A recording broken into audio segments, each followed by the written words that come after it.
इंदौर में cyber fraud के चलते कई व्यापारियों के खाते में संदिग्ध ट्रांजैक्शन आए हैं। ऐसे में जांच एजेंसियों के निर्देश पर इन व्यापारियों के बैंक खाते फ्रीज कर दिए गए हैं। बैंक खाता फ्रीज होने के कारण इन व्यापारियों के पोस्ट डेटेड चेक बाउंस हो गए।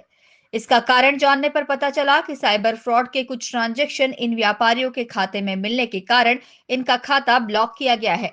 ऐसे में 600 से ज्यादा व्यापारी सदस्यों वाले इंदौर रेडीमेड गारमेंट व्यापारी एसोसिएशन से जुड़े तमाम व्यापारियों ने यूपीआई से पेमेंट लेना बंद कर दिया है। व्यापारियों ने यह भी कहा कि इस निर्णय से नुकसान जरूर होगा, लेकिन इस तरह के हालात भविष्य में नहीं बनेंगे। अभी अभी हमारे कुछ व्यापारियों के खाते बंद हुए। खाते बंद होने का कारण समझ में आया कि साइबर फ्रॉड के चलते व्यापारियों के खाते बंद हो रहे हैं। हमने बैंकों से संपर्क किया, बैंकों को खुद को जानकारी नहीं थी। बैंकों को जब हमने बताया कि हमारे खाते पार्टियों को दिए हुए चेक के कारण हमको ये दिक्कतों का सामना आना पड़ा और उस पर लिखा आ रहा है कि खाते ब्लॉक किए गए।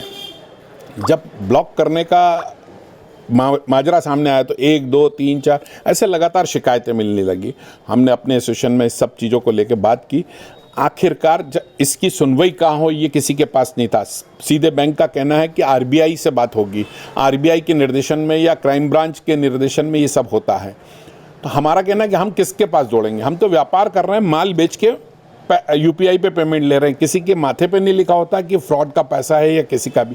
किसी भी तरह से जो माल लिया है उसी का पैसा हमने लिया, ये हमारा ऑन रिकॉर्ड होता है। हम हर कस्टमर को अपना बिलिंग देते हैं, हर कस्टमर को अपनी बात कहते हैं कि भाई हमको आपने माल लिया तो पेमेंट हुआ। पेमेंट या तो आप हमको क्रेडिट कार्ड से देंगे, यूपीआई से देंगे या कैश देंगे। ये 3 चीज़ होती है, जो भी आपको आसान लगे उसमें हम पेमेंट ले लेते हैं। भरोसे का व्यापार होता है एक दूसरे से। पूरा खाता ब्लॉक हो जाना ये व्यापार जगत के लिए दुविधाजनक स्थिति है, इसलिए हमने ये फैसला लिया। जी, 5 दिन पूर्व जब मेरा एक पीडीसी रिटर्न होता है तो मेरे को जानकारी प्राप्त होती है कि आपका एक चेक रिटर्न हो गया है। मैंने जब ब्रांच जाके पता किया कि मेरा चेक क्यों रिटर्न हुआ है तो रीज़न मालूम पड़ता है कि अकाउंट ब्लॉक्ड होने का रीज़न भी मैंने ब्रांच से पूछा, जानना चाहा, क्योंकि मेरे अकाउंट में बैलेंस होते सोते चेक रिटर्न हो जाना एक हमारी प्रतिष्ठा पे भी आँच आने वाली बात थी। तो मैंने उसकी जानकारी एकत्रित करना चाहिए। तो ब्रांच मैनेजर ने कहा आप मेरे को 2 दिन का समय दीजिए, मैं पता करता हूँ कि क्यों रिटर्न हुआ है, अकाउंट ब्लॉक क्यों हुआ है। मालूम पड़ता है कि साइबर फ्रॉड के चलते आपके अकाउंट को ब्लॉक कर दिया गया है। अब साइबर फ्रॉड हमारे अकाउंट में कैसे होता है वो उसकी जानकारी हाल फिलहाल ना बैंक के पास है ना ब्रांच के पास है। ब्रांच मैनेजर साहब का ये कहना था कि हो सकता है कहीं और ट्रांजैक्शंस हुए हैं और उस चेन के ज़रिए आपके यहाँ जो पेमेंट हुआ है उसके चलते आपका अकाउंट ब्लॉक कर दिया गया है। हम चूँकि व्यापार में हैं और व्यापार में ये होता है कि हमने जो अपना प्रोडक्ट बेचा है उसके अगेंस्ट में हम एक बिल इशू करते हैं और कस्टमर से पेमेंट ले लेते हैं और प्रोडक्ट अपना दे देते हैं।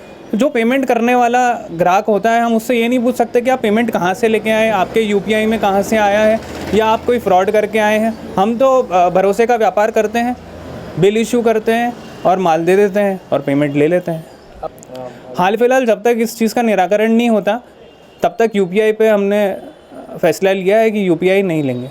निर्णय तो क्या अभी हमारी एसोसिएशन ने लिया है कि अभी यूपीआई से पेमेंट अभी फ़िलहाल टाल दिया जाए, उसको रोक दिया जाए, कैश में और क्रेडिट कार्ड से पेमेंट लिया जाए। हम तो ये चाहते हैं कि जल्द से जल्द इस मामले का कटाक्ष हो ताकि हमारे बिजनेस पे ज़्यादा फ़र्क ना पड़ पाए। नहीं तो अगर कटाक्ष नहीं हुआ और फिर बिजनेस पे बहुत तगड़ा असर पड़ना चालू हो जाए, क्योंकि कैश तो कोई लेके नहीं आता है।